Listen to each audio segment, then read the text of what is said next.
forbade any white settler from settling beyond the Appalachian Mountains without his explicit permission.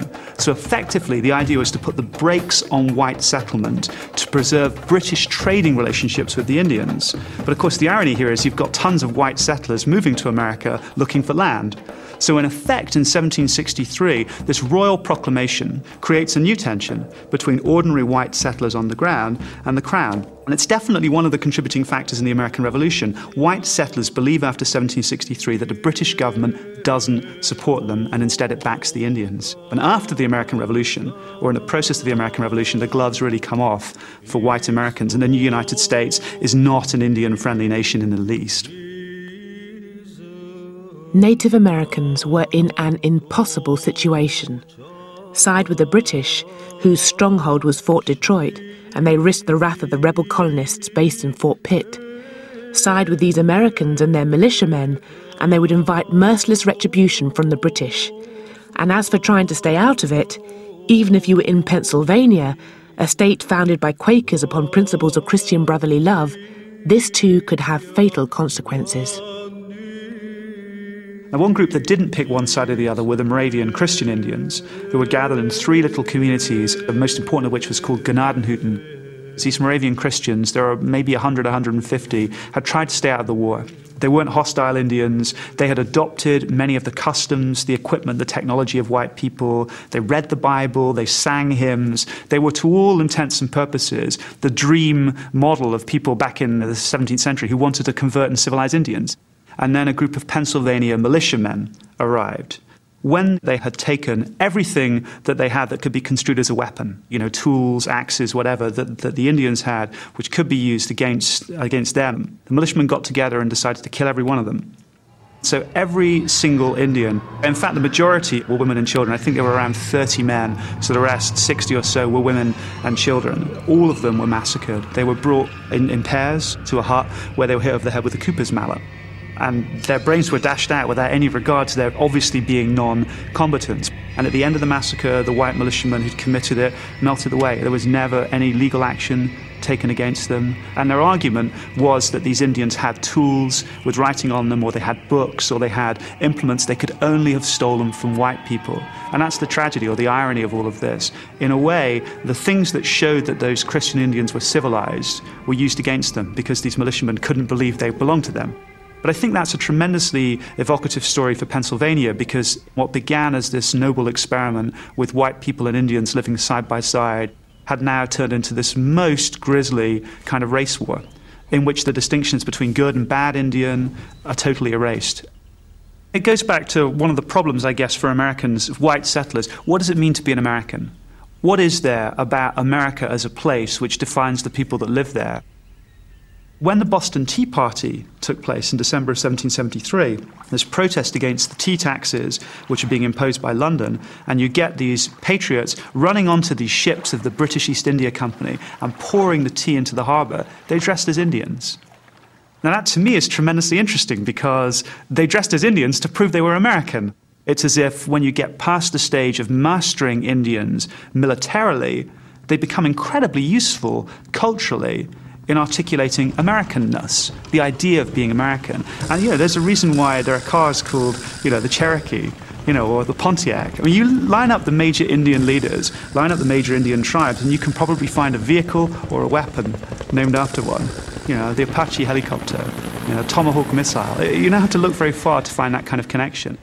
And many people have pointed out the Indian appears on the nickel, but the African appears on no coins. So the Indian was sort of a symbol of America in a way. Not the full destiny of America was to be civilized, and Indians were to become civilized or they were to die out.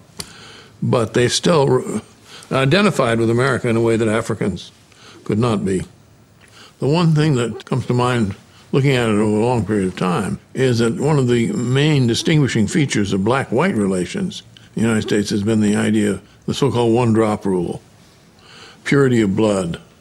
To be white, you could not have an unknown black ancestor. It wasn't always enforced, but this was the rule. Indian blood and intermarriage with Indians, going back to John Rolfe and Pocahontas, was not taboo.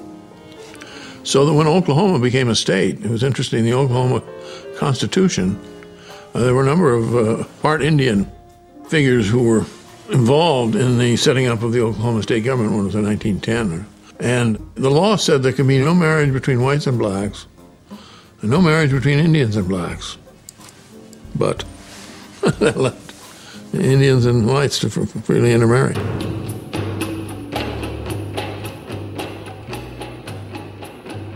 The mid-18th century is considered a pivotal historical moment when the Enlightenment dream of the brotherhood of man, championed by philosophers like David Hume, Voltaire, Rousseau, and the encyclopedists, came to prominence. This period gave rise to the ideals of liberty, equality, and fraternity, principles that fueled the American and French revolutions. But these popular democratic principles were never universally applied. Choose any intellectual giant of the Enlightenment, and almost without exception, you will have chosen a proponent of equal rights, who really believes that some men are more equal than others. Kant is seen as, one of the most important philosophers of the modern period of the past few hundred years. And he's certainly seen as the most important moral philosopher, in that the crucial idea is this idea of personhood, and you respect the personhood of others, you don't diss other people. And yet, simultaneous with that, Kant also has these writings in anthropology and physical geography, in which he basically outlines a kind of four-tiered level of human beings. It's basically a racially restrictive view of personhood, that a prerequisite for being a personhood is basically being white. It's only the European tier, the sort of top tier, who have what it takes to become full persons. And Asians, one rung below Europeans, blacks, one rung below that, Native Americans. These are the tiers. Even if they're human, they're not full persons. The Enlightenment is a two-edged sword. It provided the basis for an argument for the social and political equality of all men. But at the same time, it provided the opportunity to look at human beings not as children of God, but as varieties of animal. So if you decide that certain human beings are not human, they don't belong to the same species, then of course they don't have any right to sign contracts, and they can't be part of the social contract that forms your political system. And that's exactly what happens in these early democracies, is that blacks don't have any voting rights. Many of the philosophers writing in this period played a crucial rationalizing role in justifying European imperialism, in justifying the domination of whites over people of color. So why is it then that these things are not more widely known? Why has the Kant establishment not taken up this issue? The marginalization of issues like this sort of goes in tandem with the sanitized view of mainstream philosophers. So that you represent Locke, you represent Kant, you represent Hegel, you represent these people in ways that does not address the sort of racist dimensions of their thought, and that sort of contributes to a picture of the modern period from which race has been whitewashed out. In the name of their Majesties, Ferdinand and Isabella, King and Queen of Castile, Leon and Aragon, I now take possession of this land and name it San Salvador. In spite of the atrocities perpetrated by the Spanish and Portuguese after the discovery of the New World, the colonizers eventually developed a society that allowed Europeans to mix with Indians on a scale that was unthinkable in French and English North America. But in the South, it was expedient for the settlers. They had to multiply or die out because there just weren't enough of them to go round. The Spanish had a very different understanding of the Indians than the British did. I think from the earliest moments of settlement, Spaniards tended to regard Indians as people that they could fold into their social system. Not because they were nicer people, the Spanish necessarily, but because for a variety of reasons there were fewer white people in Spanish America.